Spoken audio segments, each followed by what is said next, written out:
So, ayan, so makikita nyo, from there, binuksan ni Kuya to, tapos nilinyahan dito. Ayan din, binaklas niya rin to for a time. Nads, thank you. Thank you. So yun, right now guys, nandito tayo, binalikan natin yung binigyan natin ng dashcam. So tingnan natin, ito yung crosswind nila, tignan nyo, ganda. So silipin natin, pero syempre, tawagin natin yung may-ari, baka mamaya trespassing tayo. So, ay, ito siya. Ito ba siya? Uy! Uy! What's up? Hello! Welcome back. Hi. Ako pala ang na-welcome back. Ganyan. What's your name ulit? Sorry. Nadine. Si Nads. Nads, okay lang? Nads, na lang mas tawag okay. ko. Sige, so, kamusta yung dashcam? Naipakabit niyo na ba? Yes, actually kanina lang. Bago ka dumating, Uy! kakauwi lang namin. Sakto pala yung dating natin. Buti na lang, medyo nagpalit tayo ng konti. So sige, pwede ba masilip na natin yung loob para syempre matour na rin natin viewers natin kung ano yung mga features ng dashcam. Tara, So sige, let's go. ano to? Kayo nagkabit? Kakilala nyo or nagpunta kayo sa shop? Nagpunta kami sa shop and ayun, in fact, sobrang mura doon. Sobrang good deal. Ang bilis din ni Kuya magkabit. Okay. Magkano inabot nyo? Kasi parang okay yung pagkakakabit. Okay Nakita ko na, rin kanina sa labas eh. Actually, 850 lang. Lahat na labor, everything. 850. Tapos parang in less than an hour, nakabit niya agad. Pag usapang wiring guys, mahal yan especially, alam yan. Kahit nga sa motor yung wiring 400 na agad. So ito 850. Okay din So pansin ko, nakapatay siya. So hindi pala siya di battery. So nakasaksak siya. Saan siya nakasaksak dito? Yan, nakakonect siya dito. So ito rin Pakita ko sa yung inyo. indicator natin kung naka-on na yung dashcam. So as soon as magkulay green siya, yun na yung indicator natin na on Pag binuksan yung sasakyan. kailangan Sige nga, naka-start. pwede ba try natin yung ano? Try natin. Ayun, Ayan. umilaw na siya. Tapos, ayun, yun na nga ba sinasabi ko. So once na nag-green, naka-on sa susian, tapos makikita na natin dito nagbukas na. So kamusta naman yung naging pagkakabit? Like yung process, may struggle ba dito sa sasakyan? Actually, ayan, makikita nyo, super pulido talaga yung pagkakagawa ni Kuya, no electrician. Ang bilis-bilis niya rin, parang 45 minutes to 1 hour niya lang nakabit. Kabisado niya na to kasi hindi niya naman first time maglagay ng dashcam. Though, ang bago sa kanya is, yun nga, need nakakonect yung dashcam natin sa isang app. So, Sa app? Sa app. So, dito rin naman, complete details naman yung binigay ng HIK Vision. Dun sa manual na binigay nila, may isa-scan ka lang na QR code. So, from then, mariredirect ka na dun sa app. Nakalagay na rin dun yung password. Dito, magka-flash yung password. Type mo lang yun dun sa phone mo. Then, okay na. Nung una, dapat ikakabit niya yata sa likod. Hindi ko lang kabisado kung paano. Pero as you can see, ang naging adjustment na lang ni Kuya. Niloob niya na lang. Ayun, Ayan. tinawid niya dito. Tinawid niya dyan. Okay. So, pag ganun, pero still, kita nyo, sobrang linis ng pagkakagawa niya. Binuksan niya rin yung likod nung upuan namin doon. Pero yun, still pulido, everything. Okay. So yun actually, kung marunong ka naman talaga magkabit na ng mga dashcam, talagang car enthusiast ka, pwede mo naman siyang i-DIY, ha? Pero syempre kung hindi kayo marunong, ganyan, or kabado kayo, first time nyo rin magkakabit, maka-encounter ng gantong dashcam, pwede nyo magpakabit sa mga shop, okay? Actually, first time ko maka-encounter ng dashcam dahil wala pa akong sasakyan, unlike si Nads, meron na siyang sasakyan. No? So, Nads, pwede mo ba kaming i-walk through sa dashcam kung ano yung nalaman mo sa product so far? Ayan. So, ako super elibs ako. Bilib na bilib ako dito sa brand na to kasi as soon as mag-start yung car nyo, mag-record na agad siya. Ayan. Yes. So, nakalagay dyan ilang seconds, ilang minutes na nag-record. And ayan, nare-record yung rear view. Pero paano mo makikita yung front view? Pwede ba yun? Like, paano siya i-switch? Touchscreen ba to? Or may kailangan sa app? Siya. Touchscreen! Siya, Okay. So, hindi mo na kailangan pumunta ng phone. Dyan mismo. Sige, try mo. Paano? Gaganto. Uy! Swipe left lang. Swipe left. Tapos pag inis ako pa, pang! Both front and rear view makikita mo. Lupit. Okay. And then, sige. Yan. So, isa pang feature na gustong-gusto ko dito is, syempre ako, very conscious ako sa time.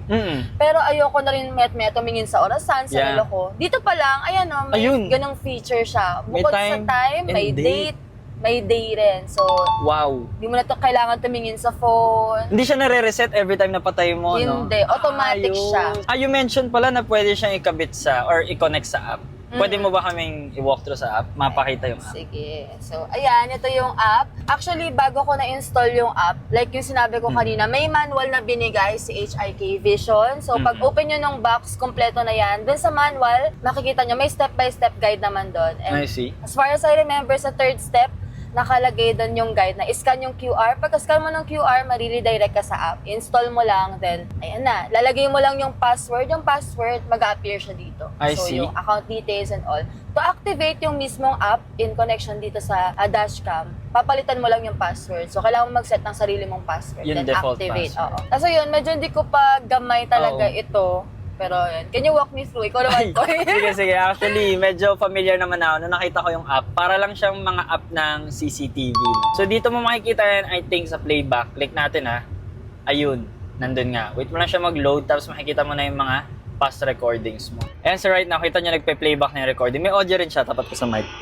Ayun, so may audio rin yung recording nyo, no? And also, syempre, depende yung pinaka-playback quality nyo sa SD card na ikakabit nyo. Yung SD card ba na kinabit nyo bago? Or... Hindi. Okay. So, depende rin kasi yun yung read and write speed niya. So, pag bago yung SD card, of course, mas maganda yung playback. Pero, pag di-download mo naman yung footage, di naman siya mag-stutter katulad niyan. So, depende lang talaga yun. No? Ayan, so pwede natin makita dito yung rear camera. So, protected ka, no? Hindi lang sa harap, kundi sa likod. Bakit ka mo? Pwede ka ma-rear end, di ba? Alam mo yan, bilang matagal nang nagmamaneho. Di ba? Matagal lang nagpa-practice. Ayan, matagal na nagpa-practice. Okay, so dito makikita natin yung mga na-save niya na footage. Pwede siyang chop-chop katulad nito para hindi siya mabigat sa storage mo. For example, kung ililipat mo sa phone mo, ganyan.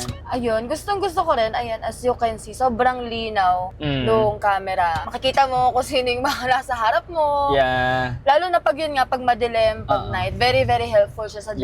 drivers. Oo. Lalo na sa akin na bagong driver, kailangan ko ng ganitong guide. So, if I need it, I know na kailangan din siya ng mga long-time drivers Yep. na. Ay, yung quality niya pala, by the way, is 1440p. Kaya nasabi malinaw kasi translated para sa mga hindi nerd dyan, no? Ang 1440p is 2K resolution. Kung alam niyo yung 4K, kalahati yun nun. Alam niyo naman kung gaano kaganda quality ng 4K, di ba? So, kalahatiin niyo lang yun, ganyang kalinaw. Ayun, no? Yung plate number, kita niyo yan. Tapos yung motor, yung model, halos kitang-kita niyo yung mga details talaga. Very, very sharp. And also, ayan, makikita niyo rin yung iba't iba niyang mga key features dito, no? Like, yun nga, meron siyang 9.35 inches na touchscreen, night vision, syempre, matetest na yan ni Nads, no? Soon, kapag nagmaneho na siya. And also, parking aid. Expert ka na ba sa pagre-reverse parking? Yan nga, hindi pa. Ayan, yan. Kailangan ko talaga yan. Oo, so kailangan mo talaga na itong reverse parking aid. And alam ko, pag mga gantong dashcam, kusa yun. Tama ba? Yes. As soon as umatras ka, matic, magpa-flash dyan yung parking aid. So, see. super, super helpful. Kailangan ko talaga nun. Oo, kailangan mo nun. I think meron siyang accelerometer sa kanya para pag umatras siya, naramdaman yung umatras ng sasakyan, kusa mag-activate yung parking aid niya. So, hindi mo na kailangan pindot-pindutin, no? Split screen, and again, pwede siya i-connect sa app. So, kung di kayo matats dito, tats, hindi nyo kabisado, sa app na lang kayo sa phone nyo. So, paano yan kapag ganito? For example, ang view ko lang dito is yung rear. Paano yan? Mare-record din ba yung harap noon? Or kailangan naka-split screen pa siya para ma-record yung harap-likod? No, ayan. In fact, kahit na nakaharap siya, ma-record pa rin yung rear view.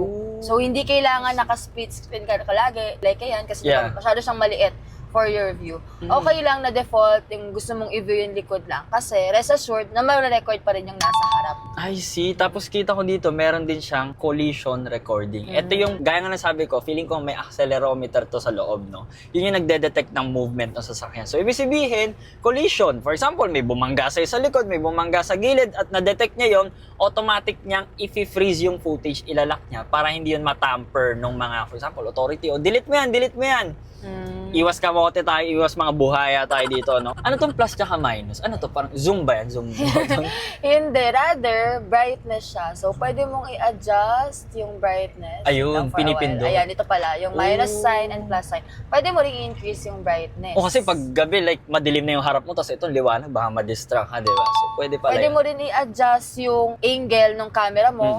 So, pwede mo, Pwede ba? Pwede! Ayan, di ba? Ayan. Yan, na-adjust ko siya. Ngayon, Ayan. yung view natin, yung wires ng Pilipinas, pwede mo rin ibaba kung gusto mo. Eye level, Eye level. head level, ayan. So, sa likod din, ganun din. Uy, So, pwede ano sa sahig. Para pag yung mga parking, anong tawag doon? Alam mo ba yun? Yung mga parking na, yung may zebra, parking island, yun, sabi ng ating cameraman, no? Parking island. Di mo siya maatrasan kasi pag mababa yung sasakyan mo, sedan, baka magasgasan yung ano. So, eto, kumbaga yung pinaka dati yung rear view mirror, eto, paano to? Hindi na siya tinanggal. So, kumbaga pakita ko sa inyo guys. Anong ginawa dito ni Kuya? Parang Andyan pa rin siya. Actually, yan nga yung ginawang patungan. Hindi siya rubber band pero may parang ano siya, may bracket siya na ano. Diyan nakakapit yung dashcam natin. Para hindi siya madaling matanggal. Ayan, kahit anong movement nyo, hindi talaga siya matatanggal. So, pwede mo pala manually i-lock yung file dyan. If, for example, hindi na-detect ng collision, pero may nangongotong sa'yo,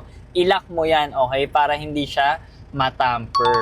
Movie clip time, ibig sabihin kung gaano mo kadalas gusto mag-interval yung pagre-record, yung pagka-cut niya. Pwedeng 1 minute. Kung talagang gusto mong secure na secure ka, pwede mang 3 minutes kung long ride lang kayo. Para hindi masyado madami yung file yung na i-view mo. Pwede rin may sound, pwedeng wala. Time auto hide. Kung gusto mong para mag-act talaga to as rear view mirror, pwede mo on yan. Tapos mawawala yung time. Depende na lang sa yan. Meron din siya ditong LCD power save. So, ibig sabihin, pag pinindot mo yan, tapos nag-select ka ng time dyan, yan yung time na mamamatay yung screen after 1 minute, 2 minutes, 3 minutes, ganyan. So, kung gusto mong patayin yung screen, tapos mag-save ka ng power, tapos gusto mo, ito lang yung pinaka rear view mirror mo, nagre-record pa din naman yun. Patay nga lang yung screen mo. Kung gusto nyo buksan yung sasakyan nyo, mamimili kayo dito ng default camera na gusto mo. Kung gusto mo half and half, front camera yung makikita nyo, or rear. Ikaw ba?